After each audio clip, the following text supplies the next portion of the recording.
Lepo pozdravljeni, danes se je zgodil nov dogodek in sicer Janez Janša, premier aktualne vlade, toži Boška Šrota zaradi laži.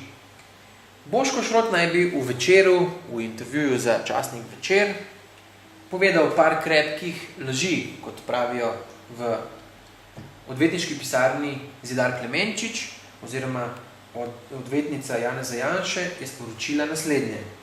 Janez Janša je prek pooblaščene odvetniške pisarne Zidar Klemenčič vložil civilno tožbo proti predsedniku uprave Pivovarne Laško Bošku Šrotu zaradi laži, ki jih je izrekel v intervjuju za Večer 30.8.2008.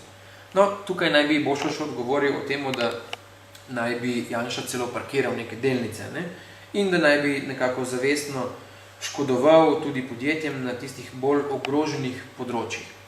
No, zdaj se pa oglaša tudi seveda Pivovarna Laško s svojim sporočilom za javnost oziroma za medije.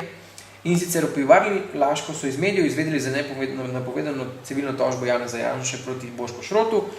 Prvega naj bi zmotile izjave in seveda v Pivovarni Laško zagotavljajo, da so vse izjave, trditve in kritike o delu politika Janeza Janše in njegove vlade v tem intervjuju resnične, utemeljene, podprte z listninskimi dokazi in pričami.